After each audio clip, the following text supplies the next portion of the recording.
We have a new setup, so I'm just testing audio right now. Okay, we have audio. We're good. Yep, sure do. Good. We're Gucci, as the kids say these days. Yes. How's What's everyone up, Eric? doing? I'm just peachy dandy. How about yourself? I'm great. Yeah. I've got my ice houses behind me. See that? Awesome. We're going positive thinking from now on. I think as after Wednesday, our temperatures finally plummet. And the rest of January, if you believe a 30-day forecast, looks phenomenal. And I'm excited. I'm excited to get back on the ice. Can't wait. That's right. I can't wait. Got my fish house home this weekend, yesterday. So I got that going for me. Well, that's good. At least you're ready to go fishing. I mean, that's what it's all about, right? Get out there and fish a little bit. That is accurate. Yeah. So I have a question before we get started. I have a question for you. Yep. Go ahead. Your wife is a nurse. Mm-hmm. How many layers of epidermis do you have? Oh, I don't know. I never asked her that question. Okay. Yeah, so you have no idea. I don't know either, but I'm pretty sure my wife attempted to take off every layer of my epidermis on my thumb yesterday. So I got a big boo-boo on my thumb. Yeah? Yeah, it hurts. Was that from a catfish? Did you try to grab a catfish with your... See, I would be smart and I would use gloves, just like Bill Dance. Oh, okay. All right. Okay. I mean, yeah, hey, I can't help it. You can just use your fingers, you know? Grab a quick message to Jim Bortz. Even Bill Dance uses gloves with catfish, so I'm not saying, I'm just saying, Jim. We're not that. Bill Dance and I were kind of obviously pretty much exactly the same, since we both want to use gloves when we catch a catfish, but I still don't see what's wrong with it. I don't. You use the gloves when you're catching a shark. Well, right? That is a little bit different. It's really not. Shark, catfish, they're in the same family. No. Fish. So is a whale. No, a whale is a mammal. Yeah, but it still acts like a fish, right? It breathes water, it swims, oh my God. Yeah, I mean... Jim? Was that Jim? Yes, it's Jim. Is that Jim? Jim, type in chat, you coward. Type in chat. I know you're in here listening. Type in chat so we can all see it and share. You slimy. I can't even comment what he said. I'll be nice. Okay. He said, "Good evening, Vexus." Yeah, come at me, bro. Come at me, Jim. That's fun. Either way, my thumb, I'm on the injured reserve list, so right now I wouldn't be able to catch a catfish no matter what, because I really can't even. I have no skin left on the tip of my thumb. It's gone. Right. Belt sander, by the way. That's how it happened. A belt sander. It just went and just shaved off pretty much my entire left hand. Well, it was very traumatic. What are we doing tonight? Yeah. Well, we have a very special guest, but let's get into that. Okay. As always, we're going to do our housekeeping to start. Everybody, don't forget to subscribe, like, and comment on YouTube. We are Cast and Camo TV on YouTube. I did not post last Sunday's episode on YouTube, partially because it was a busy week and I was apparently slacking, and partially because we were just kind of hanging out. I'll probably throw it on there, but tonight's will definitely get posted right away on Cast and Camo TV on YouTube. And as always, we are brought to you by Texas Select Seasoning, !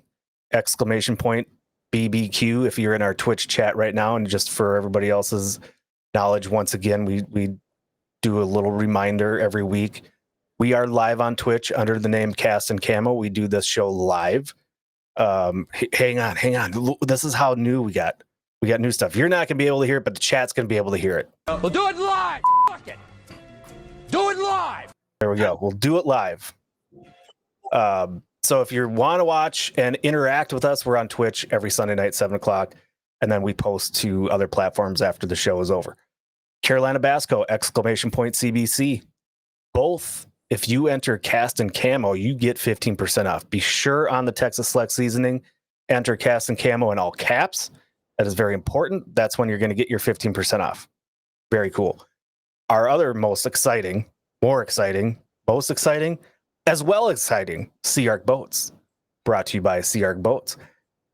And that's who we have tonight. We have Alex Nagy. Let's bring Alex in. If I can figure out my new buttons here, I'm going to do that, and then I'm going to come over and do this and unmute him, and hopefully he's up. There he is, Alex Nagy from SeaArk Boats. Hey, Good evening. There's Alex. We got him up. Alex is, from what I know, you can correct me, Alex, if I'm wrong. You are what is called the Special Project Manager, otherwise known as, AKA for the layperson, the president of the Office of Upgrading My Boat. That's your title, I believe, right? Yes. Yeah. That's a very exciting title, and I'm happy. All right, so welcome, Alex. We appreciate you joining us. We couldn't be. We've said it. We sound like a broken record. We couldn't be more excited to be working with SeaArk Boats.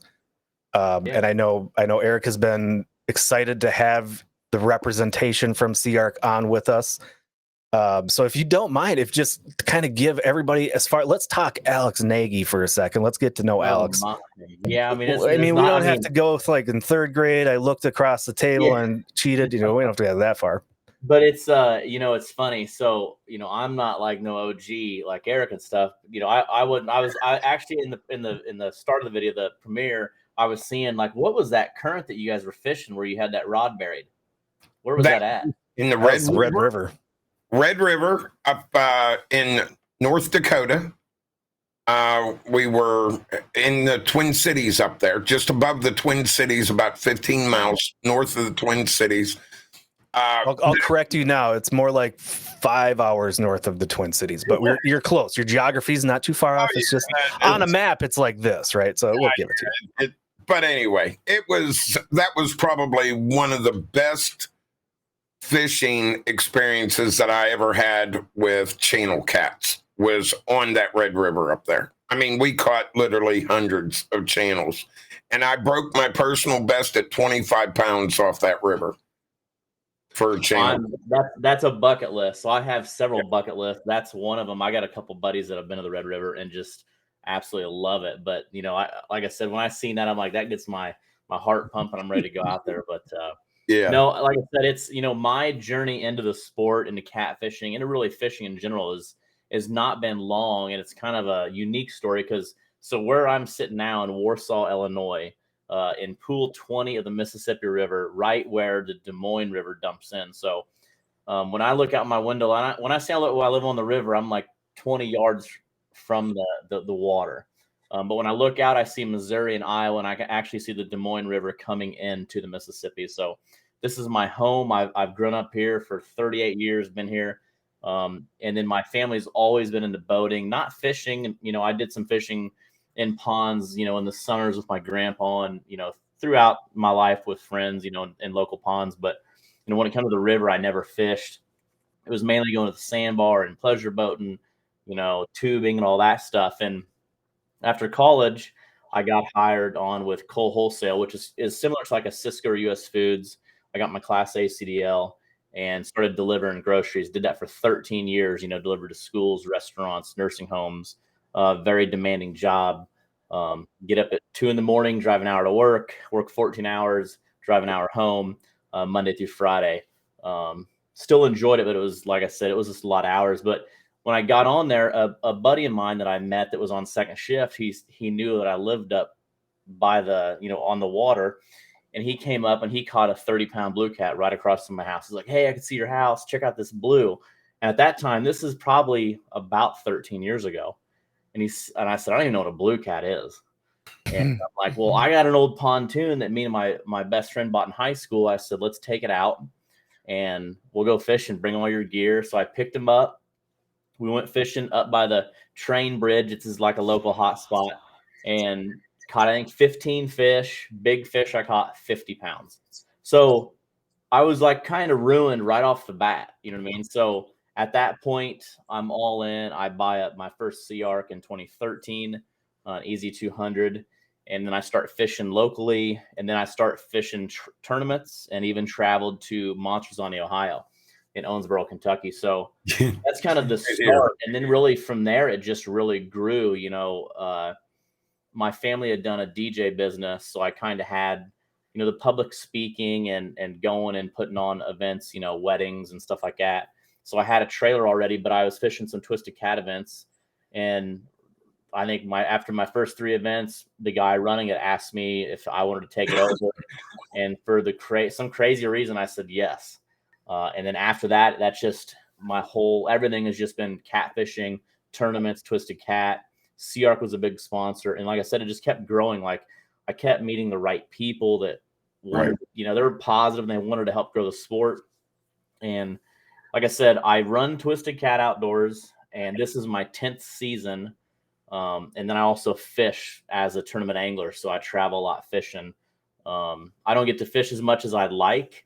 But I did actually just go down to New Orleans, which is kind of a hot spot right now that everybody's talking about. So that's kind of a little bit about me. And like I said, in a year and a half ago, SeaArk Boats hired me as special projects manager. So now I kind of have that dream job where I get to work in the industry.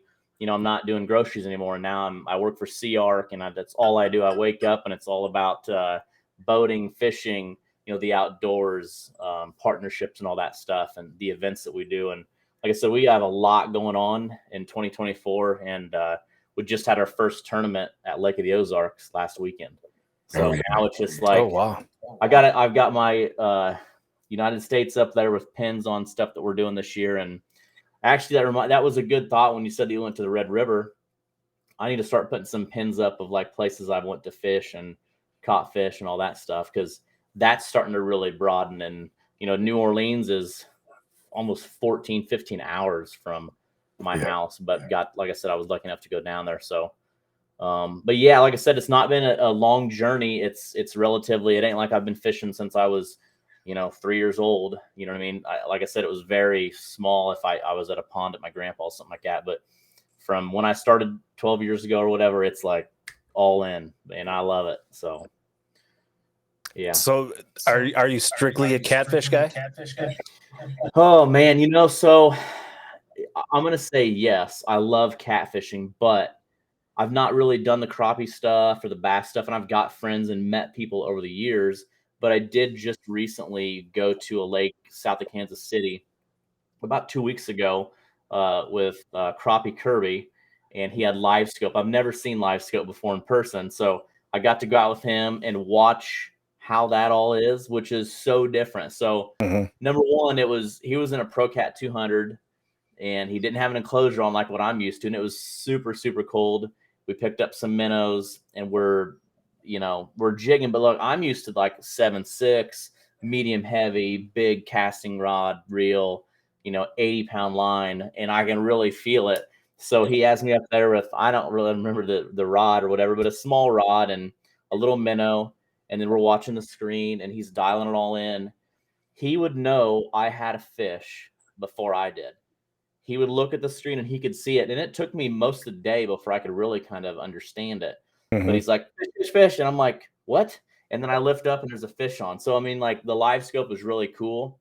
So, learning that and experiencing what that's all about was pretty cool. But other than that, like I said, that was my first time. I've caught crappie in a throw net, but, I don't go fish for them. Really, I've done some moon eye stuff, with crickets and all that for bait, but I just love catfishing, and I want to continue to learn. How do you think that live scope will work on catfishing? You know exactly how we fish for catfish. We walk down the river basically in a boat, jigging or around or parking, getting in a bunch of trees. I mean, how well is that going to work for that? And again, we were on a lake, so you have clear water, calm water. Right. What we do in the catfishing world, a lot of the places we go is rivers, fast water, kind of dirty water. We're fishing different. We're fishing out of the back of the boat usually. Right. I've had a couple anglers that last year they got live scope, and I think they had some success early, and they're like, "Oh, it's going to change the game." He's like, this one angler's like, I got this year's mine, and he struggled. You know what I mean? And he would maybe find a pot of fish, and Right. tournament day comes, and he comes to scales. He's got nothing in his live well. So, Right. will it affect or will it change catfishing? I'll say yes in a few ways. Bait, it'll definitely save time to catch live bait, fresh bait. Right. 100%. That's already happening. Right. But on the river, like you've seen, I think it's a long ways away before live scope is really clear enough for catfish. You know what I mean? Right. And then like what I hear in the crappie world is, are you spending too much time on this one crappie to bite? Like, so will people spend too much time on catfish? Because, that stuff I don't know. But there is definitely people catching catfish on live scope, but it's nothing where it's like it's a game changer yet. Right. Now, there might be some anglers that have figured some things out and not said anything, but, it'll be interesting to see how that comes along. And like I said, sonars and trolling motors and boats and everything has progressed so much. And, us anglers, we all need that little edge. Sometimes you can just go out there with old rod and reel from your grandpa and off the bank and catch a good fish, you know what I mean? And just kind of know that spot. But, and sometimes you can spend too much time on that sonar trying to find that spot. Right. So I think it's just kind of being able to know what you need to do at what time, for sure. Yeah. And I think the live scope or whatever version, whether it's Humminbird or whatever version of that live scope is, they're pretty. I think there's 3 of them out there right now. They're all pretty much the same. They do the same thing. They have almost the same features. It's really right now it's brand versus brand. Price is the same, but it's changing fishing across the board, not just catfish, not just crappies. It's up in Minnesota. It's people are using it both on ice and on open water. And it's crazy. I have a friend that I fish with that bought one. I would like to learn it. I want to watch it, and I've used it once or twice, and they're badass. They're awesome. But at the same time, there's sometimes I just want to go fish, even if I'm kicking my feet up and drinking a couple brewskis on the boat and just fish. Like I don't want to have to worry about. And I'll just be honest. Whether I see a fish, whether it's on a Markham, a Vexlar, Lowrance, Humminbird, doesn't matter what I see a fish on. It still doesn't make the fish bite. And I usually just get frustrated because I'm just sitting there watching this fish right by my bait, not biting. So sometimes you just want to shut it off, say, screw it. Yeah, I agree. And I think, that we always got to go back to when I go fishing, 100% do I want to catch fish, but I also am out there because I'm out there. Like there's nothing better than being out on the water. If you catch fish, great. But if you're out there fishing, I mean, hey, you can't beat that. Right. Exactly. So how many tournaments do you fish in actively as a participant per year? Well, my wife would say too many, but a lot. So, I guess as I progress with SeaArk and being in the industry, there's so many things like my brain, like as an entrepreneur, kind of like doesn't stop moving. Like I'm always thinking of like, what would be cool? And me and a couple other guys came up with this one-on-one live thing, where we have Starlink in our boats and I'm in a boat and another guy's in a boat and we're fishing against each other. So it's kind of like an MLF style where you catch as many fish as you can. So we've done 2 now. The first one we did, it was just me and the other guy with the idea. And then we had a guy from Florida with the American Catfish Association that kind of talked and asked questions. And then me and Brian, actually a guy from Texas, fished against each other on the Red River in Louisiana, not the one up north. Right. And it was fun. But what's cool about it and my goal is it's a tournament, but it's kind of like more, I don't know if I want to use the word intimate, where it's just 2 people. There's a winner, there's a loser. If you get 3rd or 4th, I mean, in a big tournament, that's cool. But like you either won or you got your butt kicked. Like you didn't lose, you got your butt kicked. Even if it's by pounds, you know what I mean? Or by a few pounds. But So you start off in the morning, you use the same boat ramp. You get 1 day to pre-fish. So we got down there on a Thursday night, and then Friday we get to pre-fish. So we both put in around 7. We pre-fished till about 4. So we had that 1 day. That was it. And then the next morning, we put our boats in at 6. We can travel to our spot. From 7 a.m. to 8 a.m., we can fish. So from 7 to 8, any fish we catch goes in our live well. We call that the mystery live well. That morning, he had a better day. I didn't catch anything. So at 8 o'clock, which at 7:30 or so, we jump on the live and everything's ready to go. So at 8 o'clock, it clicks, and then we're all live. So now we have people at home watching us. It's Thanksgiving weekend. A lot of people are at their relatives, at mama or mima's, and watching this live. So at this point, I can kind of tell with Brian's demeanor that he's caught some fish, and then right away he's hooked up. So like now he's catching fish. He's definitely already caught some fish. So I mean, I don't even have anything in the live well. So you can tell his live well is running. Mine's not. I'm not checking it. So we keep fishing, and we go an hour, and I don't even get a bite. And then I finally catch one, and he's starting to really just beat me bad. So about 10 o'clock, I finally make a move. But what's unique with this event is I get to my steering wheel and I sit down and write. This is my phone that I'm seeing the comments. They're filtering through pretty fast. And I mean, I'm getting beat really bad. I'm talking probably 70 pounds now. And I look, and all I see is he must be going back to the boat ramp. He's done. He might as well head home. All this stuff, this smack talk. And that's tough. Like, when you're in a confidence. You can't just give up and just go home. Like, you got to have composure. So I'm reading these. I'm getting my butt kicked. And right before I sit down to move, he caught a 30-pounder. And he calls me because we're wearing headsets. And he goes, come up to the camera. And I do. And he holds this 30-pounder's mouth up right in front of the camera. And I mean, it's like we've got a special guest on. I think Steve Douglas of Monster Rod Holders is on there.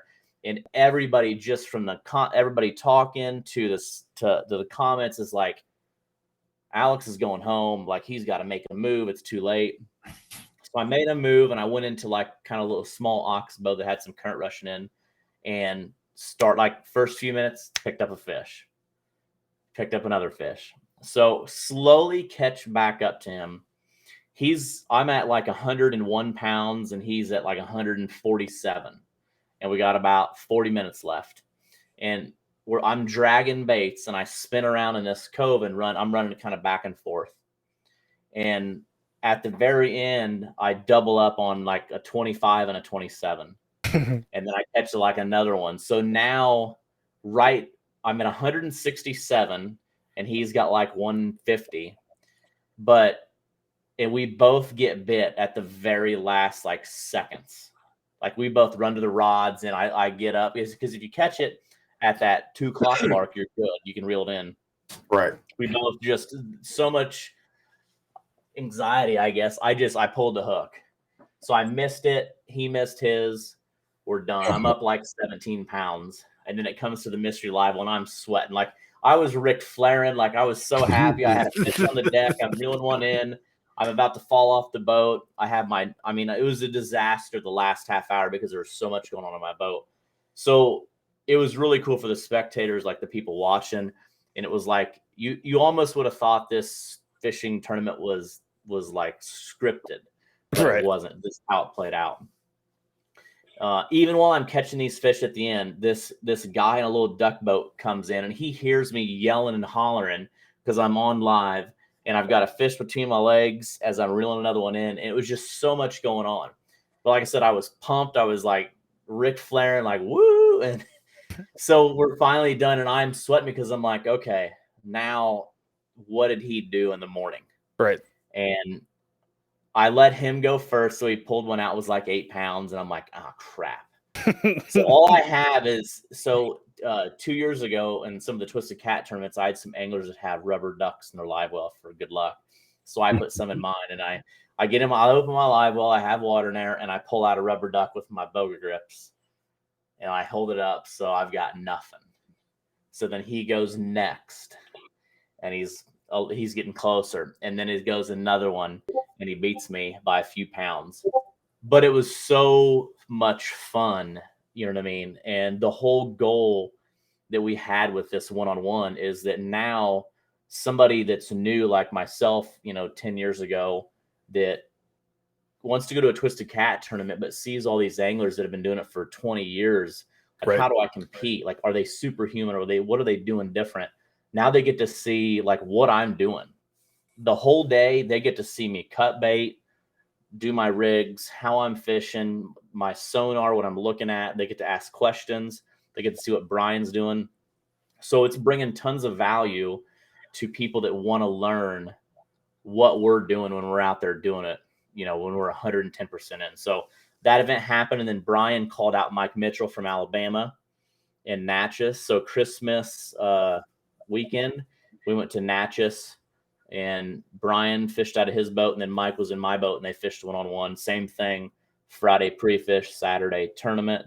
And what was cool is Brian was dragging baits on the Mississippi with planer boards, and Mike Mitchell was just kind of bumping behind dikes and, just kind of throwing out, picking up 3 or 4 fish and moving, a lot of moving, and just demolished. Brian's watching, I'm sorry, but I got beat, and no matter what, whether you lose by a pound or two, well, almost 200 pounds is what Brian lost by, you still get beat, like I said. But so Brian got beat, I think it was 220 something to 14 or 20. It was a bad, but like I said, it's fun. And again, it also shows people that, you take these anglers, and you can be really good at the sport, but you're going to have a bad day. And Right. Brian had a bad day, and it kind of showed. And then it showed, that the different techniques that they're using, different baits and rigs and all that. So far it's been really good. Like I said, we've done 2. We're working on doing a third one, but I've really enjoyed the live stuff that we're doing. That's a super cool idea. Yeah, like I said, and it's fun, and it's bringing a lot of value to people that want to get in the sport, because really we want more people to get in, enjoy it, have fun. And as the sport gets more professional and bigger, it's tough for a new kid to get in at a young age. Oh yeah, compete. You know what I mean? But we're starting to see that now the last few years. The younger generation is getting involved, and that's because I was scared when I first started. I was like, I'm in my late 20s, and I'm the youngest one in the sport. Like, there's nobody around my age. I mean, they're just a lot older than me. I was like, what's the longevity of the sport? And now it's really changed. And I got some early 20-year-olds that are teaming up and following Twisted Cat. And like I said, it's fun. It's fun to now watch those people compete. So I'd love to be out there. I want to go compete when I put on a tournament, but I can't. I got to do all the stuff like that, getting ready. So. And I just dropped the link into our chat to your Twisted Cat podcast. So hopefully everybody can go there, subscribe. What nights is your podcast on YouTube? On? Say again. What night's your podcast on? On Monday night. So like I'm Sunday night podcast tonight. Monday night I'll be live. I mean, so it's and I did that again to bring value, like with Twisted Cat. So I want, again, new people watching, showing, so I bring on guests. So I've brought a lot of people on, from John Jameson, that was our points winner. I just brought on Justin Clare from Kansas. He won the Lake of the Ozarks tournament, which had a great weight, 94 pounds and 2 overs and 3 unders. In my opinion, Justin Clare is one of the best anglers in the country. And that's something that I really enjoy, is like watching, since I'm a tournament director and angler, I get to watch and kind of understand what I think is a good angler in the tournament world. There's a lot of good anglers out there, and I'm not holding that, but Justin Clare won Lake of the Ozarks against a really tough field. He's went down to Memphis and finished in the top. He's been to Caruthersville. So he can go the Mississippi River, the Missouri, Ozarks. I mean, he can travel to different bodies of water, and that's where it makes you a great angler. It's one thing being a good angler on one body, but when you can start taking that to other bodies of water, you're dangerous. Yeah, we talk about that all the time. You can kill it on the same lake every day, but if you start going to different waters, that's where you really have to show yourself. I know one of the teams that was one of the better teams that I ever seen was John Jamison and Phil King. They would just rip it no matter where they went. I mean, they were very impressive. Every time we went to tournaments, them two would come in with a hog. It didn't matter where they were at. And yeah. And, you know, so it's funny you say that. And I talk to a lot of the younger generation that's getting involved, and I say Phil King, and some of them don't know, never heard of Phil King. Oh, I know. And That's what's funny about it.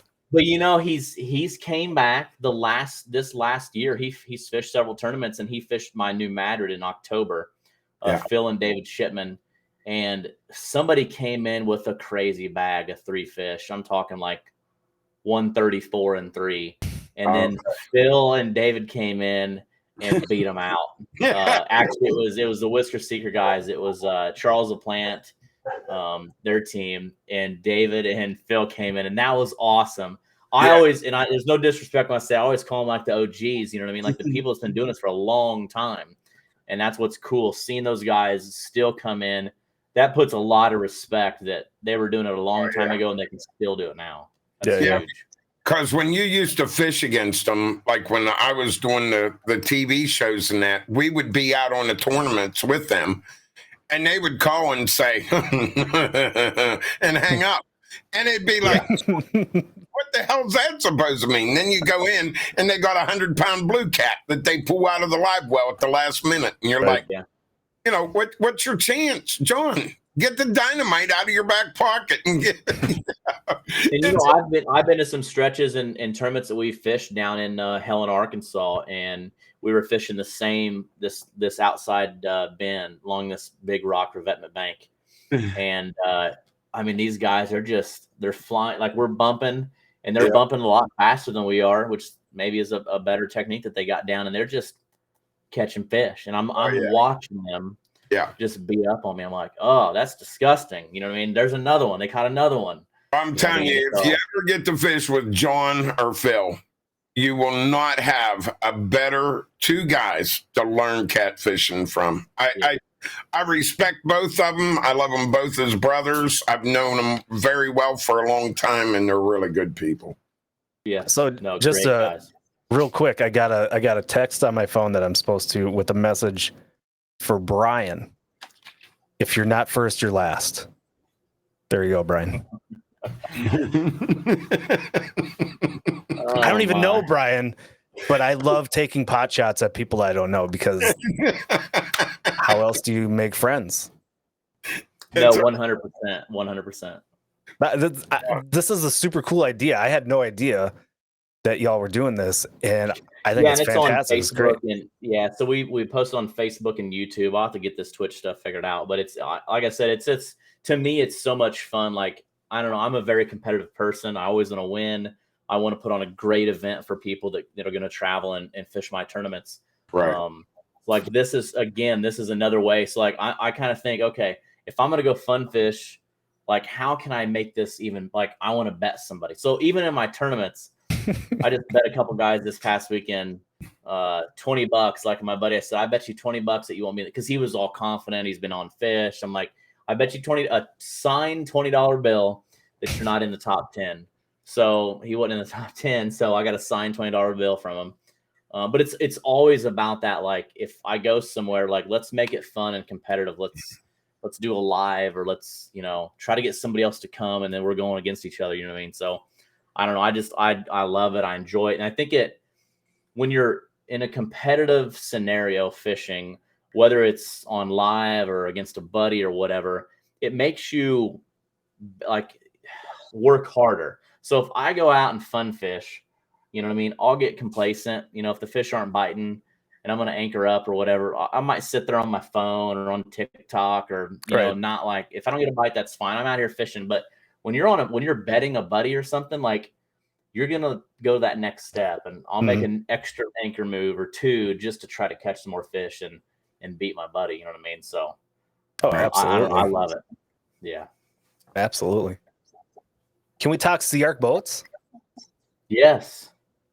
I mean, trust me, I want to hear all about these tournaments. And actually, before we go on to SeaArk Boats, I did see a comment in our chat. Somebody said, how do we get in on this? So is this something that you're looking to grow, this one-on-one thing? Are you looking to grow it and bring invitation? Is it going to be invitation only? Is it going to be you can get in on this, but we're high rollers. You need to put in 50 grand before you can get in on the club. I like the 50 grand thing. Yeah, I mean, come on, let's go. No, it's so for us. I mean, obviously, I work for SeaArk, and SeaArk is like they've sponsored, everything I've done for 10 plus years in Suzuki. So, our way, like, to support these companies that do that is also to keep them in mind. So, as what me and Brian and Glenn was thinking about, what makes most sense, since we have Starlink. So Starlink's the internet service that we have in Pelican boxes that give us good service, because a lot of catfish great destinations have terrible cell phone service. Can't go live. So we have our boats set up with lithium, like camera mounts, like everything, where we both have Dynasty 2.0s. They both are set up almost the same, like same trolling motors, batteries, sonars, all that stuff. So our goal is to bring an angler. So I'll be on my boat, Brian will be on his boat, and we'll bring an angler. Let's say that we bring Mike Mitchell and John Jameson, which is kind of, I think, what we're looking at next. So we'll go out Friday. They have all day to pre-fish. Obviously, we're bringing in anglers that they're not going to fish out of their boat, but they're good enough to understand in a few hours, even if they don't run a Garmin, they're going to know pretty quick how to put all this together. We've seen that obviously with Mike. But then they're in the same boat, so you have really good camera views of the same stuff. And then I'm in my boat, Brian's in his boat, and me and Brian are kind of helping, ask questions, and make sure the cameras are all good. We have laptops on there and making sure everything kind of goes good. And then we're also kind of the scorekeepers or official scorekeepers, so they'll weigh it, we'll confirm the weight, and then they start tallying that up. So that's kind of the plan. I don't know that it'll get to I don't know, honestly. I mean, we're at, like I said, we've done 2 and it's fun, but it is expensive. You know what I mean? So for me to go to Natchez, pull my boat, I didn't get to fish, have hotel, food, fuel, all that stuff. And then, really focus in 2 days, 2 solid days. I mean, I am in my boat making sure everything goes good for the show. So the goal is just to grow it. And I'm sure sponsors might come along and all that, but it's just, like I said, it's so much fun. Who knows where it'll take us. Maybe we'll do some bracket style system or stuff, but I really like the one angler and I really like the one-on-one. I think when you break away from the one-on-one personally, if you had 6 boats or 10 people, 1 in each boat, you can't focus on 2 people. So when you have one-on-one, you can really build those anglers, you know what I mean? And that's the goal too, is to build them, build their brands, their sponsors, and showcase what they have. Because like I said, if there's 3 or 4 people and one guy does really bad, he can kind of give up and whatever. When it's you and another guy, you can't give up. You know what I mean? Because everybody's watching you the whole time. There is no break. There is no, you got to keep your composure and stay after it. So to me, one-on-one is perfect. And it's something that we're just having fun with. So I don't know what the future is. Like I said, I still don't know what the future is with Twisted Cat as it continues to grow. And, I never would have thought that 10 years ago we'd be where we're at today. Right. But that's there's awesome. just a lot of great people behind me and Twisted Cat and in the industry that's really helped push it, to where it is. So That's awesome. All right. SeaArk Boats. Eric loves SeaArk Boats. I want to love SeaArk Boats, and I feel like I've been studying the website, I've been looking at the boats, and I'm definitely in lust with a few. So let's talk SeaArk a little bit. Where is SeaArk located? What kind of boats are we talking about? What kind of boats does SeaArk put out? And I know there's a lot. Let's start there. Where are we located, and what kind of boats are we talking about? So SeaArk's located in Monticello, Arkansas, so central Arkansas, and it's an aluminum boat. It's a boat built for a lifetime. And when I started, I didn't know nothing about SeaArk Boats until, like I said, I got into this catfishing, and I wanted because I had a pleasure boat and then I had a pontoon. But having two boats, especially like an old boat that I'm always working on, I got to pull start the 70 horse Johnson is terrible. And I'm like, well, I'm just going to have the all around boat. So I bought a 20-foot easy 200, and I had a 150 Evinrude on it. That was my first boat, and it's an aluminum boat. It's got an outboard, so I don't have to worry about an inboard and winterization and all that stuff. And then it's got these couches on the front, so it was perfect until I needed a big live well, and I'm going to Montrezani, Ohio. So then I bought a ProCat 240. So when you talk SeaArk, you talk a strong, durable boat built for lifetime, and we have a ton of models from whether you're going to be a duck hunter. We have the easy lineup, which is where I was in Collinsville, Illinois this weekend at the Let's Go Fishing Show. And they had an easy 200, which is a 20-foot boat with you can have a 200 up to 200 horse engine. And then we had our big easy, which is a 24-foot with up to a 250 horse engine, which that boat I have some people fish the trail with. It's got a 60-gallon live well, and it's a good boat. It's even if because sometimes you got to sell your wife on it. If you got a wife and sometimes if you got to take her out, you might have to, it's kind of like that pontoon and fishing boat all in one. It's an aluminum boat. It goes fast. It's durable. So, it's one of our top sellers for sure. But like I said, there's so many models, and we definitely have a model that fits everyone's needs.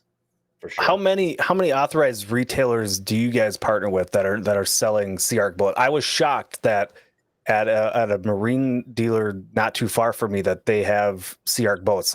I was flabbergasted, but the one that I saw there is beautiful. It was awesome. Yeah. So we're right around 100 dealers Okay. from across the country up into Canada. We've even actually picked up a pro staff angler in Canada, Ashley Ray. And she's awesome. So like I said, it's not just a small Arkansas company that just sells in the Midwest. It's really, like I said, across the country, and we're growing our dealer network. And it's fun to be a part of. I learn so much every day, and especially on the models that I'm not so familiar with. And like this weekend, meeting customers that have had SeaArk since. One guy had one from 2003. And he's had it all over the country in Canada, and talks about all these crazy trips, and actually repainted it when the Blues, and I don't know much about hockey, but I guess whenever the Blues won the Stanley Cup, he repainted the boat like the Stanley or the Blues color and a yellow pinstripe on it. And just loved it. So it's cool meeting other, customers that have been a part of SeaArk for a long time, and why they love the brand, and not only, they love the brand, but they also enjoy some of the events that we do. Like this year will be our 13th annual SeaArk Owners Catfish Tournament down in Decatur, Alabama. We give a ProCat 200 away, and all you gotta do is catch a fish. So things like that we do. We're actually starting our first crappie tournament. So SeaArk Owners Crappie Invitational. We're gonna give a Flex 19 away, and all you gotta do is catch a fish. So it's a tournament. As long as you catch a fish, then you also go on another drawing for a chance to win a boat. So that'll be at Truman Lake, May 18th. Oh, wow. And then we do a poker run on Pool 26 on the Mississippi. So, 3 SeaArk owner events, and that's our way to give back to the customer, to say thank you for supporting us and being a part of our brand. And that's really helped, I think, our brand over the years grow, giving back to the customer. Now I'm gonna poke a hole in your theory here. If it's a SeaArk boat owner tournament, they don't need another SeaArk boat. Give us brothers that don't have a boat a free boat. Let us have a chance to win that boat. Well, we have some things like that. We do some other boat giveaways, like with the American Catfish Association. They do tickets. They're giving away a River Cat. Actually, last week in February will be the drawing for that. Then we partnered with some like Fishing for Freedom out of Quincy, Illinois. There's a lot of things that I put my schedule out this year, and then I thought I need to put like affiliate stuff that I'm a part of, even though it's not a Twisted catfish tournament, but I'm on the board with Fishing for Freedom and I've been a part of that for a long time. Like, people need to know, like, if people are trying to follow like some of the stuff that we're doing, like, hey, Fishing for Freedom, it's the first weekend of June every year. it's on the flyer now. Come be a part of that. There's just so many events, that we do, and then also that SeaArk supports. I'm going to be running out of weekends for all of them. I'm running myself thin this year for sure. You got to save at least one weekend here in March or April and get up here to me, because I know you love it up here around Henderson and Owensboro. See, I'm right here. You're right there. I'm like, and this has been, and you ask John Jamison that question, he'll say Henderson's like my go-to, one of my best spots ever, and Phil's the same way. This is really a great area right here for catfishing. You got to put a weekend away and come up here, and we'll get Todd to come down after we come back from the factory. Yeah. That'll be a good time. Yeah. So one of the things that last time when we talked originally, the first time that we sat down and chatted, one of the things that I was surprised to hear is the company that SeaArk is a part of, their parent company, and the kind of the interweb or the web of boats that parent company has. Can you kind of run down for viewers on who SeaArk is affiliated with as that parent company, and what are all the other boats that are in line with that? Yeah. So, and for for those that know, I mean, SeaArk's had a long history from, when they were Monarch and SeaArk Marine and then SeaArk Boats. So in 2016, the family that owns SeaArk Boats sold to Correct Craft out of Orlando, Florida. So Correct Craft now owns SeaArk Boats since 2016. They also own a lot of other, companies in the marine industry, such as Bass Cat Boats, which is a big bass boat company. So you got Bass Cat, Parker, Nautique, a wakeboard boat, Centurion, Supreme. They just purchased Inmar jet engines that actually we put in our Predator. Okay. Yeah, a lot of companies, and so we're a part of that Correct Craft family, and it's fun to be a part of them and also learn from other. I got to talk to the Bass Cat people there at Let's Go Fishing show, and they're our sister company. So that's been since 2016, and Correct Craft is a great company to be a part of. And like I said, there's a lot of things that that I've learned over the year and a half that I've been with SeaArk, and there's so much that's coming in the future that I'm excited to be a part of too.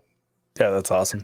I think it's good to have that network. Like you were saying, you get to kind of know and learn about other boats, other types of fishing, and having that network, I think, makes everything just stronger. But what do I know? I don't. 100%. Yeah. If you don't mind, can you go over the ProCat 240 at what it has with that, what comes with it, and the 26-foot boat? Because those are like two of the boats that a lot of these cat fishermen are going after. Yeah. So, our most popular model, I'd say, is probably the Easy Cat, which I'll get to that in a second. But, so like my second SeaArk was a ProCat 240. So 240 means it's the 20-foot boat.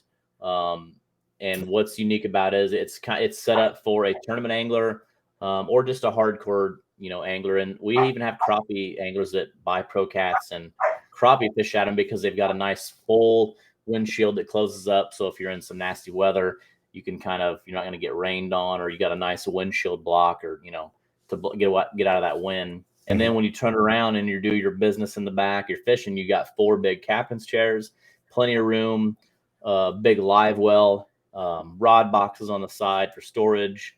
And like I said, it's 24 foot. You can put up to a 250 horse engine on it. So you can get up and go, travel a long ways with a big fuel tank. And it's just kind of that Cadillac of a catfishing boat. So that's kind of the ProCat 240. But a few years ago, they decided, our two most popular models is the ProCat and the Easy. So many people wanted to kind of morph those together in one. So that came the 26-foot Easy Cat, which a 26-foot boat is a big boat. That's a big ass boat. 300 horse. It's a big boat. So you can put up to a 300 horse engine on that.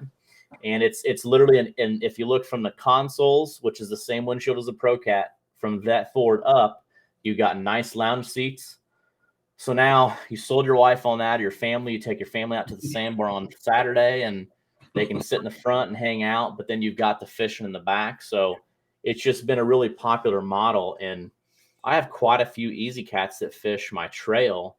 Some of them don't take their wives or family out.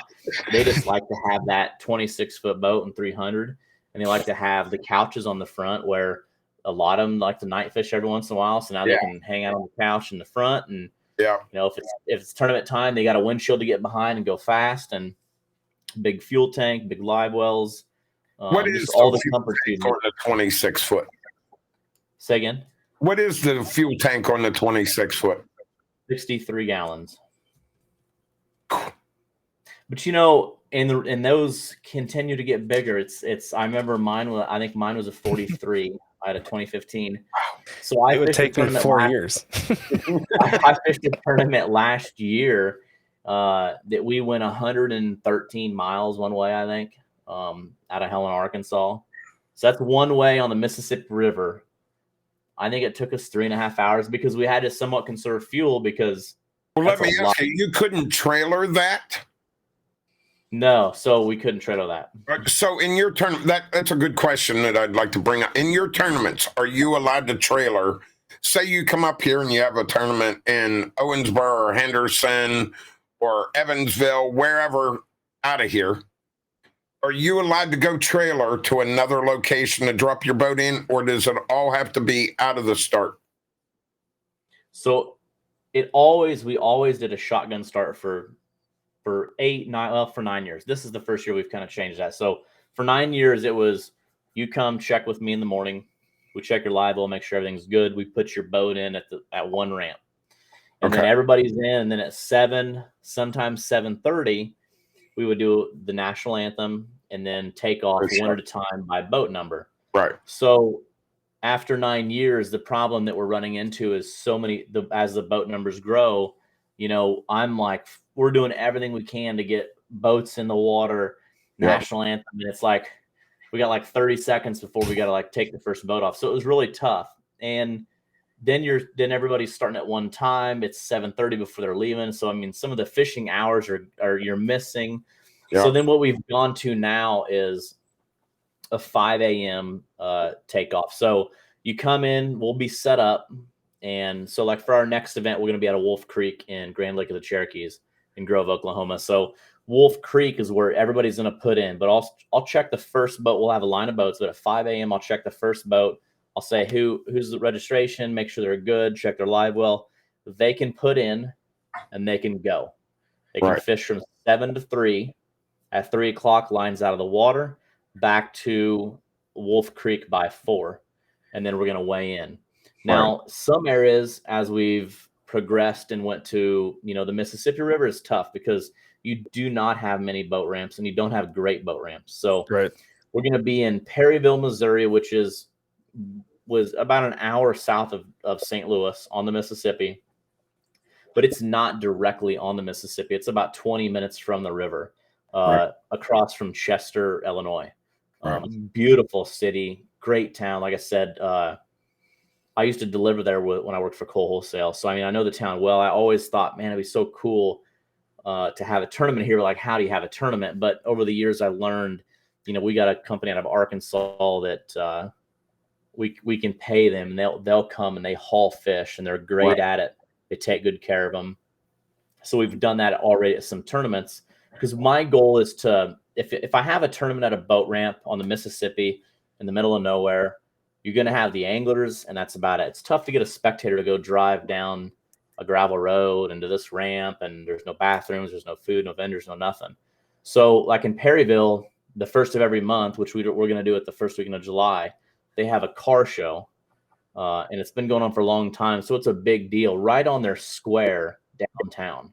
So what we're going to do, we're going to weigh in downtown on their square in the mix of everyone. So for the hour and a half or 2 hours that our anglers are weighing in, that's going to be what everybody's paying attention to. We're going to be set up. So what's great for the anglers that get to come is now they get to showcase their truck and their boat and their rods and their jersey. And it gives them that chance to, hey, here's a bunch of spectators that really don't know what's out in the river that's 20 minutes away. They don't realize that, hey, there's some 90-pound plus blue Right. cats. Right. And that's a giant fish. So for the first time, a lot of people are going to see big fish get pulled out of a live well. They're going to see people get slapped in the face, hats flown off, water splashing everywhere, and some really cool boats and trucks and all that stuff. So they're going to gain that following. So it's great for the angler, and that's great for the city to be able to see that. Right. It kind of grows everything. It grows now that person that got to see, or that kid that got to see this blue cat, like me. I didn't know what a blue cat was until 13 years ago. Now they get to see it right in front of their eyes, downtown Perryville, Missouri. Now they want to go on a guided trip. Right. You know, now they want to go fish from the bank. You know, they want to go buy a boat. They want to get out, go on a, like I said, go on a guided trip with someone and take them out there. So I think it helps grow. So my goal has been to move the weigh-ins where it's feasible to a downtown. You know, New Madrid, Missouri, same thing. We always weigh in downtown on Main Street, and the crowd is crazy. Like, they're screaming and hollering when they we got to record the audio one year. Just when these guys pull a giant fish out, it's like eyes get real big because they didn't know that there's big fish like that, you know, out there on the river. So like, that's so cool, you know, to experience that. So ever since that New Madrid tournament, my goal's been to even market spectators. You know, Alton Catfish Classic is one of our biggest events. It's a 100-boat sellout, and we market, you know, spectators to come watch it. So we have a father-son that's not missed a tournament since we started.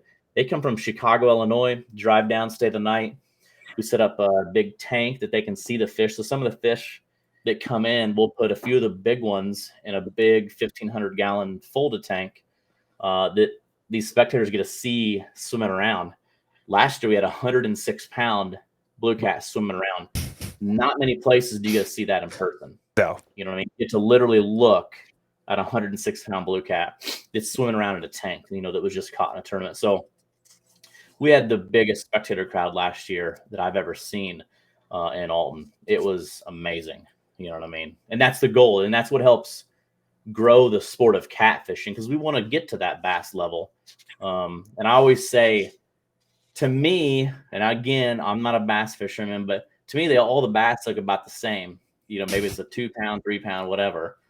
But when you see an 80-pound knock somebody's hat off, I mean, that's cool. And I think as we continue to grow that and build that, that's just going to get, you know, we're just going to build this sport bigger and bigger. Yeah, you got to feel that slime from that big blue cat. Oh, and then it's all over you. Yeah, I mean, Yeah, that's fun to get just like ectoplasm slime all over you. Hey, oh, yeah. If you get slime like that good, then that means that you had a good day and you caught a good fish. That's right. You know, and you're going to go home and your wife's going to be proud of you, Todd. No.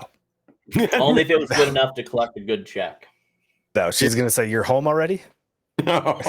Wasn't that supposed to be a longer tournament? Oh my. I did not get into, like, I grew up on a river.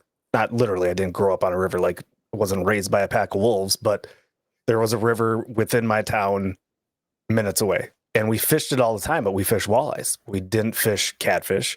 And there's catfish. I mean, we did, but not, I can't go into the details because there's probably, I was 16 and there may have been some, you know, Miller Lights in the boat with us. But well, that's a problem in 2 reasons. Number one, Miller Lite. That was a problem. I don't remember what it was. That's way too long ago. I'm not nearly as old as Eric, but I'm not as young as you. But what really got me super interested in catfish and fishing for the catfish, honestly, has been Twitch. Watching the fishermen on Twitch fishing for cats and going with them and learning. I learned a lot just by going with a few guys, and it's kind of lit that fire for me. Like, I did never fish for carp. I've never fished for catfish, and holy balls, they're big and they're fun. They fight and they're fun to catch. Why have I not been doing this my whole life? Rather, I'm sitting on a lake waiting with jigging like this for 6 hours, waiting for a walleye to bite. it's like, man, I've been missing out. So I'm excited to grow that part of my fishing repertoire, and learn more and get out there and try to fish for catfish. I'm excited for it. Yeah. And we're So gonna. I do have a question. Not that I'm trying to get back to the SeaArk Boats, but I'm kind of trying to get back to the SeaArk Boats and intertwine everything. But we a lot of talk about catfishing, a little bit about crappies. What do you say? Not that you're the sales guy, but what do you say to somebody that says, I'm not going to buy one of those boats because I don't fish for catfish? Kind of like what 3 years ago, if you would have come to me with SeaArk Boats, I would have been like, what's that? I can't use that. I don't fish for catfish. But as I've been looking at your boats and kind of studying how things are laid out and this and that, I'm like, why couldn't anybody? I mean, anybody, you could fish for anything in these boats. Like, it's not just catfish, but do you guys have like something that helps push those folks over the edge that are like, that's a catfish boat. I don't fish catfish. Yeah, I mean, we've got like our newest model is the Flex. So the Flex was designed by our Crappie Pro staff. And it is a crappie boat. It's a crappie beast. It's 21 foot. You can put a 250 on it. So we're going to have, a family of Flexes. I think we're going to get down to 17. I might not. I don't know. Nobody knows that yet, maybe. But we got a 19 Flexes just coming out. So we got two models right now, a 19 and a 21. And it's set up. I mean, it's got the live well cooling system where it's got coils underneath the cooler that you can have your drinks in. And it's going to cool your water for crappie. So we got a couple guys running that for the tournaments. Our Predator, like I said, we have a lot of people up north, Canada, Alaska, that run the Predator with the jet engine, full down windshield where they can go shoot their bears and do whatever they do. I haven't done the Alaska stuff yet, but I mean, that's a big model up there. And then we've got our tunnel jets and stuff down in our tunnel holes down in, the Gulf and in Texas, people fishing for reds and, and it's growing. So I think the internet, social media, live, all that has helped grow the whole industry, hunting, fishing, because we would have never learned about New Orleans and Venice without people sharing like what they're catching. You know what I mean? Mm-hmm. We wouldn't learn about the Red River, how good it is. And now I see so many people going live and social media where they're catching these giant channel cat. Well, I love big channel cat. I mean, they fight hard. I think they're one of the hardest fighting channel or catfish, probably up there. I've heard they're just amazing. So we have changed, some of the boats and kind of made those models specific for certain areas. The Dynasty 2.0, a big boat, Euro transom, can handle some giant water. And I've tested that theory several times now. I've taken it down to New Orleans. I've had it up on the Mississippi, back in the dams and that crazy whitewater stuff. A lot of people up north, like in the Dynasty 2.0.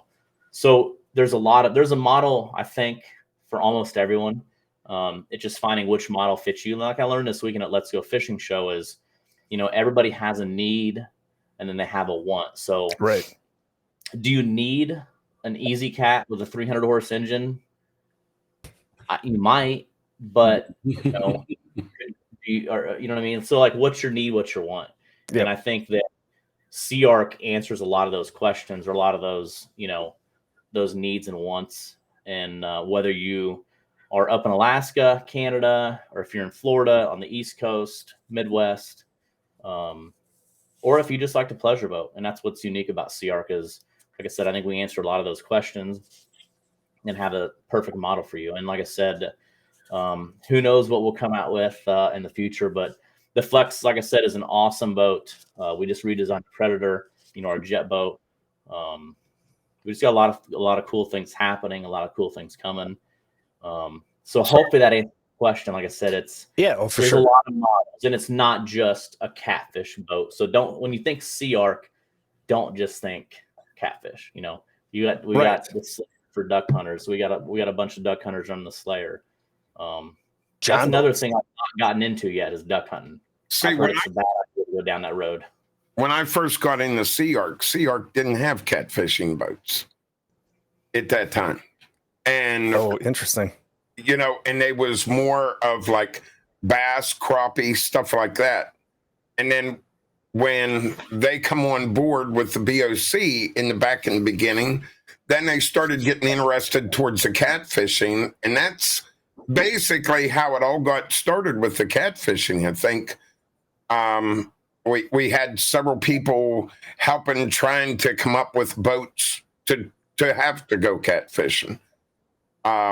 They were looking for the big tanks, the live wells, the bigger, the round edges, the corners tanks. Yep. So they could put shad in them. And see, a lot of times when you're just crappie fish and stuff like that, and you're putting little small minnows in your tanks, you don't need the rounded tanks. You don't need the jets in there keeping the water spinning for the shad, So it makes a big difference when you change for fish. And that's why I always said, SeaArk has the tank for musky fishermen too. If they're going to catch some and they want to hold them in the tank to get some pictures of them later and release them, that's great too. I've always been a catch and release person though. Yeah. But that was me. And I don't want you to give away internal company secrets. Steve would probably kill all of us, but I would be interested to know, and maybe this is a conversation for another day, but that whole mentality of do what you do best and do it well, and don't try to spread out too much. So, and where I'm going with this is when I think about your the saltwater line, you're not necessarily you're doing what you guys do in a saltwater version. That's my interpretation. You're not trying to compete with some of those other boats, whether it's a Grady White and Pathfinder, those other boats that people are using on big water like that. You guys do have that saltwater line, which I think is cool. And they work well on big water. Yeah. And it's again, and what I think that's changed with just the world, social media, is I think back in the day, you might've had boat owners that were more specific in their area. So if I bought a SeaArk ProCat 240, I fished the Mississippi River or I fished the Lake of the Ozarks, but I didn't travel much because I didn't know. I had to do a lot of research to travel. Now, I mean, I might get on tomorrow morning and see the fishing's really good somewhere, and I know now I can reach out to that person and say, wow, they're really biting in Cape Girardeau. What I mean? I'm going to go and make a trip. And there's so much more that you can watch on YouTube and learn. So I think you have a lot more people, a lot more anglers buying a boat and going all over the place. You know what I mean? So they might be, and there's a lot of people that are buying boats in our market in the Midwest and going to Venice and going out to I'm saying some of the stuff I don't know. I know that they're doing it. Actually, yesterday, a guy said he's got an Easy Cat and he loves it because he goes to Venice and goes out to the oil rigs.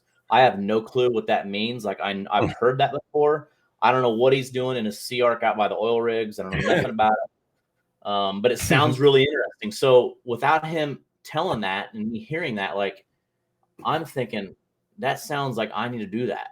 Like I need to go to that oil rig and find out what in the world they're doing there. So I've already got, touched that New Orleans, that lower Mississippi River, seeing the ships from Hong Kong and they're waving at us catching fish. So what's next? Now I can go catch those reds, or I can go, out to the oil rigs or whatever. But you're having people do a lot more things with these boats. So I think that's helped us as a brand, that you can travel. You can take that ProCat anywhere, or now the Dynasty or a tunnel hole. And, if you're in the Gulf, or there's just so much out there to do once you learn it, and people are becoming more multi-species anglers than just one specific. Now I'm one specific right now.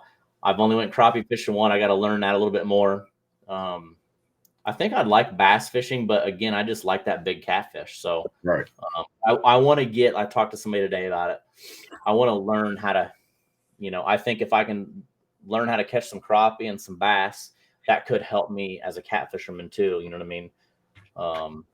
But I think that helps on, again, more people are traveling, chasing tournaments or just going to those destinations. Oh, come on up. You'll catch some monster crappies through the ice. I'll bring you out. I've never done that. I mean, people think I'm crazy. I've never ice fished. Not even. Oh my God. Get up here. Let's go. I'll take you fishing. I'll take you spearing. We'll give you the whole ice. Yeah, I'm down. Do I'm do down you for that. do you guys get ice there around you, Alex? Much? Yeah, so like where I'm at in my office, there's a tree right next to the river right here, and we get enough. It's iced over a little bit, but you would obviously never walk across it. Right. But it gets quite a bit of ice for 40, 50 yards out, and the eagles are crazy in this area. Right. A lot of people come here to watch the eagles, but Nice. I can watch eagles like fly down and catch fish. So we get a lot of pond ice, but the last couple of years I have heard some buddies say that it's been terrible. Whatever that means, I guess not cold enough or something. Right. But Right. well, how's the ice up there right now? I don't want to talk about it. Okay, so it's not good. No, it's been a weird winter, just like it was a weird summer and spring and fall. Really, we had a nice cold stretch where we grew some ice. We were able to fish most of the places that we would want to fish, and then all of a sudden it got 50 to 60 degrees, which I think you guys had that as well in Illinois, and all of a sudden our ice was dwindling, gone on most lakes, and still you can fish other lakes, and overall it wasn't safe unless you were on certain lakes in certain areas. So, but now we're getting that ice back, and hopefully by next weekend I'll be on the ice, whether it's spearing or angling, doing something. We're going to try to pull something through the ice. Well, yeah, eventually I'm going to come up. Like I got to do that this year because I've seen it. And usually you guys end up on like TikTok or Facebook with some crazy reel, like somebody was driving their truck or something on the ice, or they were fishing and like something all fell through, or it seems like there's always so I don't want to do none of that. Like I don't want to fall through or anything like that. But no, see that's what I tell people that are coming up to fish for the first time on the ice. It's like, I enjoy my life, so I'm not going to do some stupid prank to jeopardize your life because I value my life just as much. So yeah, no, you got to be smart about it. And we are, well, there is some people that aren't, I think they call that natural selection. yes, but yes. You gotta do what you gotta do. And some people want to get that fish. They need to get that first fish. They need to be the first guy out there. I'd rather you be the first guy out there and I'll follow to make sure it's safe. Yeah. But there's also times where you go up to Lake of the Woods, you're driving out. I mean, I think the furthest I've driven on the ice was a 2-hour drive on Lake of the Woods. It took us from shore. It took us 2 hours to get to the spot that we wanted to drop our house down and fish. And you're driving on the ice roads, and yeah, that's crazy. They plow them ice roads on the lake up there, do they not? Yep.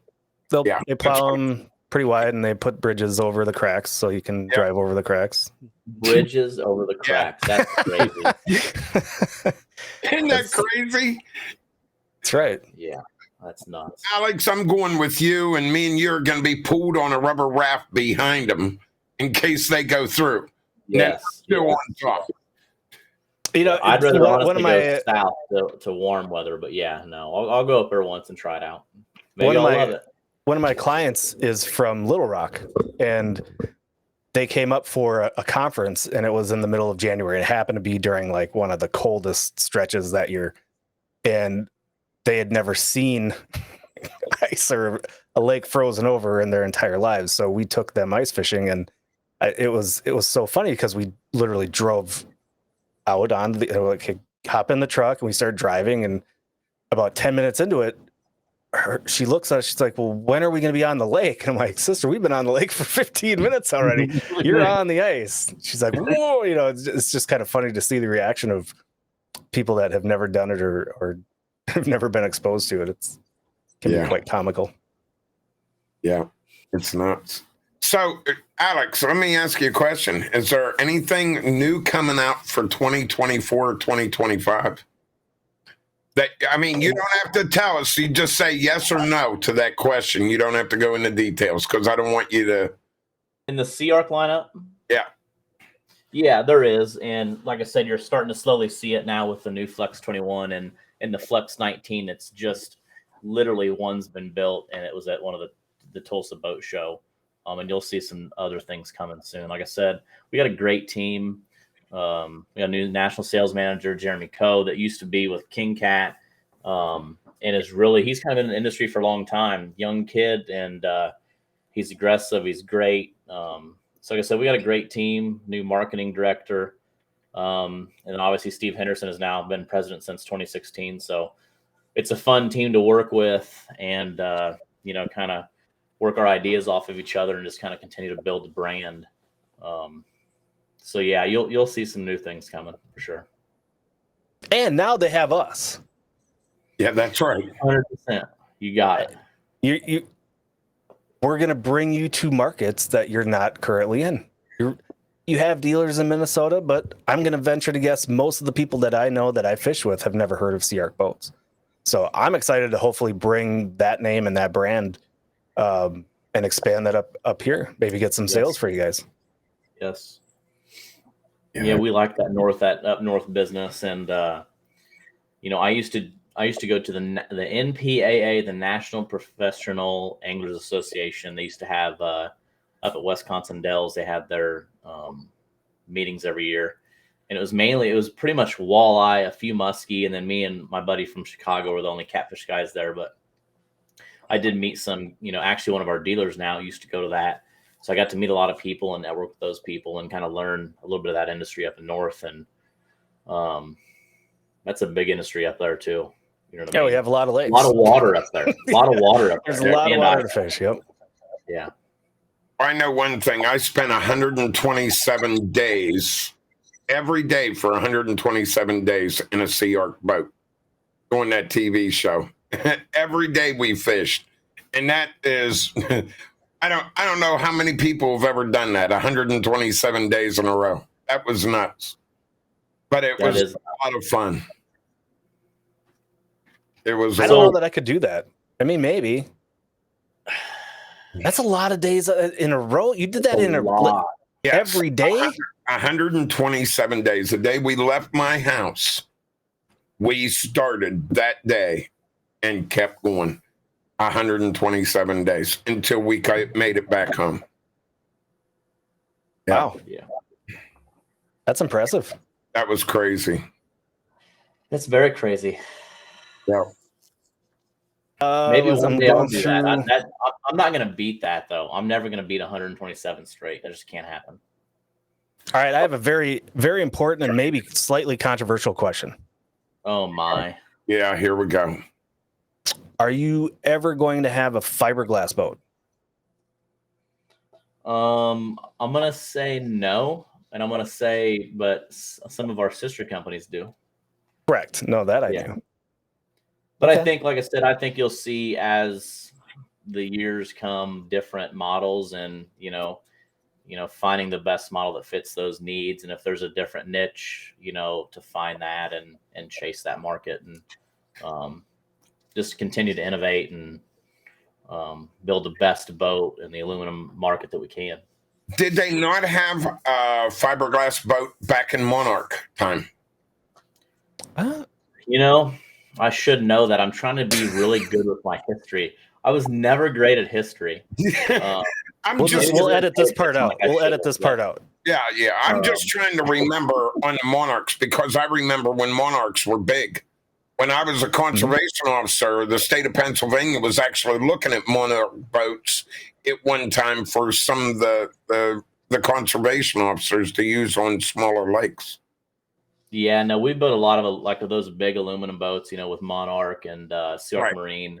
But no, nothing that fiberglass that I know of, and I don't see us ever doing anything like that for sure. You know what I mean? Especially since we have sister companies that build a ton of fiberglass. Right. And I've seen, I've been to fiberglass factories, and that's a whole different ballgame than what we have at, our place. I'm sure we could, but we're just, we're aluminum and, a boat built for lifetime. So there's nothing better than the laser cutter at SeaArk.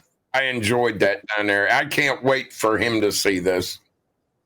I can't wait to see the first SeaArk boat with Vexus engraved on the side. Better talk to your wife quick. So Steve did just text me. He said yes, fiberglass and pontoon. So That's what I thought. hey, I was I right. gotta get better. I gotta get better on my history. I'm gonna get a lashing tomorrow morning on our call. Steve, we'll edit that part out. You can just pretend you didn't see or hear it. That's fine. Yeah. Yeah. I'm looking through my notes to see if I'm going to put you on the spot again. Oh my. Steve, earmuffs. If you could say one thing that you would like SeaArk to improve on with the boats, whether it's a design, style, what would be the one thing at the top of your list for SeaArk to improve? Oh man, I don't know.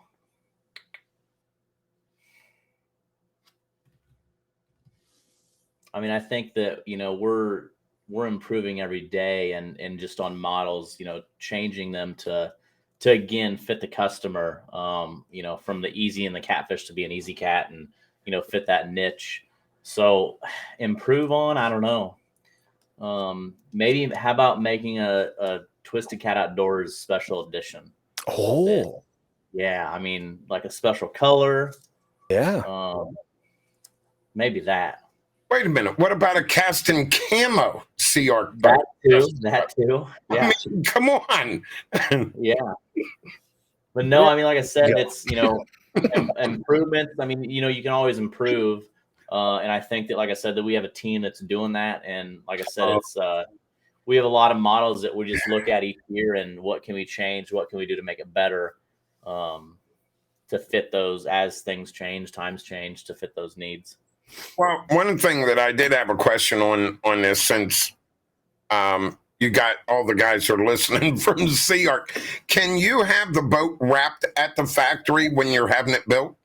If I design a boat with you guys that I want my boat done, can it be wrapped at the factory and then sent to the boat dealership for me to pick up, or no? So really, we don't typically do that. We do have a company that designs does our graphics and stuff and our big decals. So we have a company close by that will wrap that boat. It's just not very typical because, usually though a consumer wants to buy it and then wrap it with their own little design but yeah, it's something we don't typically do. But it has been. Since you got like Cabela's and Bass Pro Tournament anglers that are sponsored by them, whether you guys have gone to that yet, to where you do the Bass Pro wrap for them or whatever, you know what I mean, for their sponsor from the factory. We do some of that for our pro staff. You know what I mean?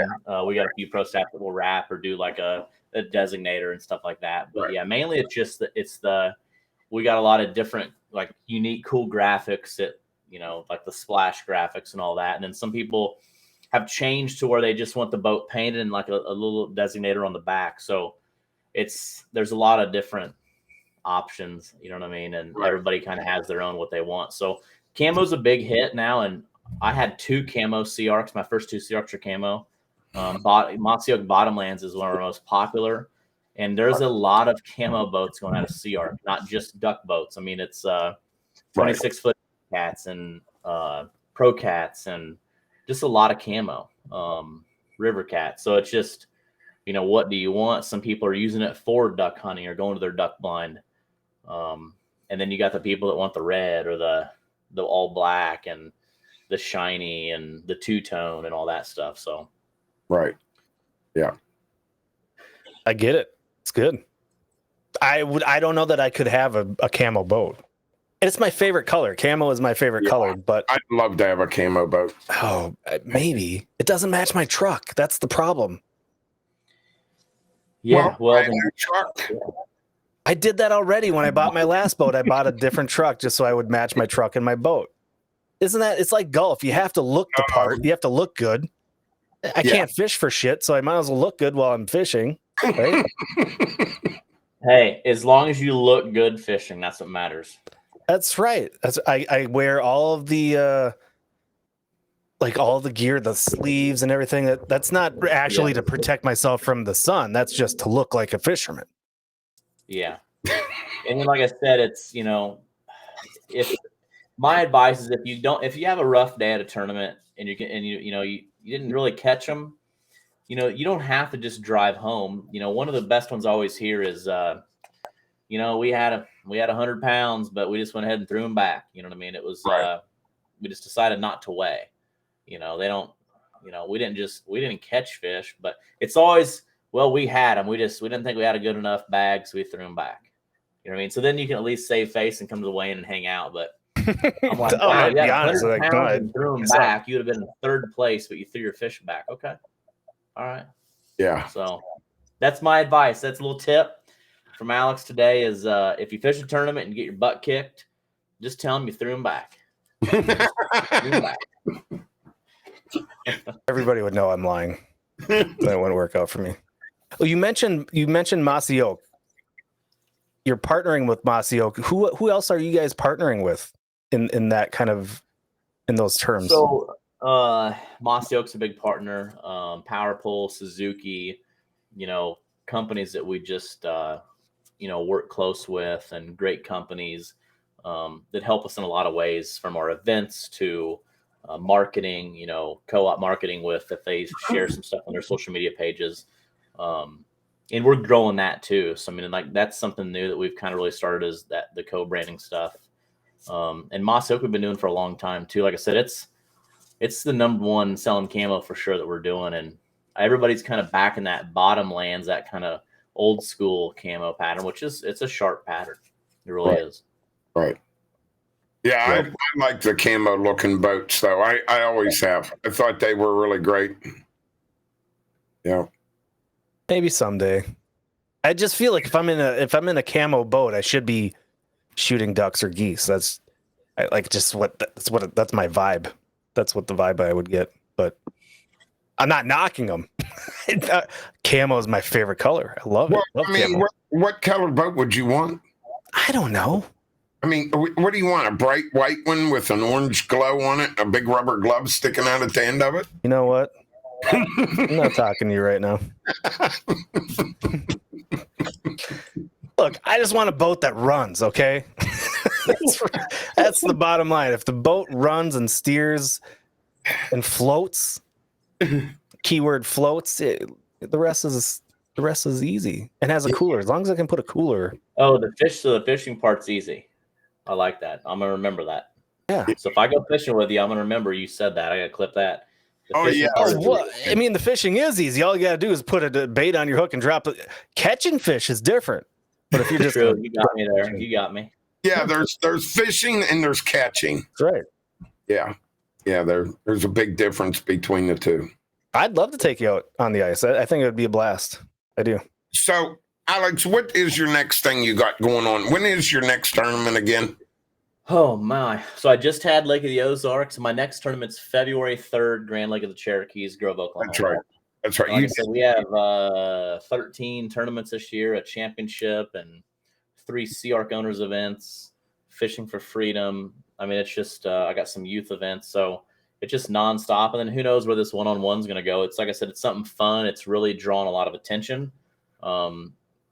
Just even at this show, I had some people, walk up and introduce themselves and, hey, I've watched your podcast, for the last 6 months, and thanks for doing that. So it's cool when somebody comes up and introduces himself and says, hey, thanks for your podcast. It's really helped me, give me that, want to go out and learn more, and having people on that give, that can teach a little thing, from, how they're fishing, what they're looking at and stuff like that. But yeah, so I mean, who knows where this one-on-one will go? I'm really excited. I'm trying to do a one-on-one against Steve Henderson if he's still watching. I don't know that he'll do it. It's probably, I was always told don't ever beat your boss at a competition. So I don't know. I'm gonna whip him though if he gives me that chance again. I like it. Wait a minute, Steve. Just give me a call. You can come right here, and we'll have it right here, and I'll make sure it is. But well, see, yeah, I kind of like what's starting to form here. We've got Eric and Steve, and then me and Alex, or Alex and I, whatever is grammatically correct. I don't know. Here we go. We can do a little tournament between the four of us. Yep. And we don't even have to, we just do it live on Twitch, and we don't have to spend a whole bunch of money on it. Just do it. And then when Alex and you cry, Tears of joy. yeah. Where did you do this 127 days on the? I mean, you should have that water figured out. Good. I don't want to fish against you wherever you were. Well, I mean, our farm borders the Ohio River, where I caught some of my 85s, 75s. I mean, hell, one day I caught an 85, a 75, a 63, and a 57 in about an hour's time. So I'm ready. I mean, just come up here, Steve, and we'll take these guys on, and you can have your bragging rights. And March is the best month. I'm telling you, March is the best month for fish. I'm willing to bet Alex's next raise that we win. What? Whoa. Wait a minute. I'm taking that on. I can guarantee you we're going to win, not you guys. I don't think anybody's ever wanted to punch me this bad. I'm joking, of course. I'm joking, of course. Alex is out right now by his boss. Hey, whatever works. We dropped the links for SeaArk. Y'all go check out the website for SeaArk Boats. They have an amazing line of boats. If anybody's in the market for boats, I would seriously consider getting a boat from SeaArk or buying my boat from me so then I can go get a SeaArk boat. And that's probably more important. It's going to be my next boat. And you know what? I'm going to go against most people's thinking in Minnesota. I want a center console. That's what I want. Nobody in Minnesota uses one. Those are mostly used on the coast and maybe on the rivers, but on Minnesota lakes, nobody uses them. But in my opinion, those are the best fishing boats because you can walk all the way around. You don't have I don't know. It's worth a shot. But follow that link. Go check out SeaArk Boats. We dropped a link for Alex's podcast, Twisted Cat Outdoors. Check it out on YouTube. Subscribe, like, and comment on his videos. I can't get there fast enough to subscribe. Any questions other than that from you, Eric? Any last thoughts? No, I can just tell you, I've been in SeaArks a long time, and I can tell you they are fantastic boats to fish out of. I enjoy them. I really do. I want to try one. I kind of want to go to that place that's by me and say, I tell you what, just let me take that boat out and let me try it. Let's catch some fish. Maybe not now because there's ice. Probably won't go over very well, but no. Anyway. Well, this was fun. Yes. It's the first, but certainly not the last time we're going to talk to you, Alex, unless we hang up and then after the show we go and you say, you're a jackass. I'm never talking to you guys again. And no, man, I had fun. Like I said, I'm pretty new to the podcast game, and I still got to figure out how to kind of, it's just on Facebook and YouTube. But like I said, it's fun. I start listening. I listen to a lot of podcasts now, and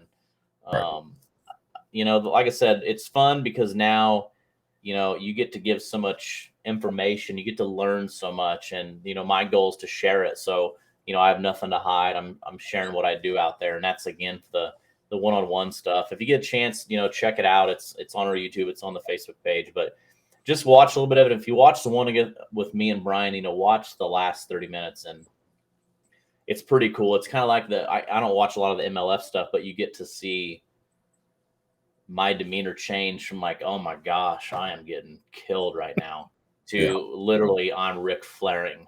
I mean, so it's a half hour worth watching just at the end, but you can also watch the part where everybody's telling me I'm going home at 9 o'clock in the morning. So that's it.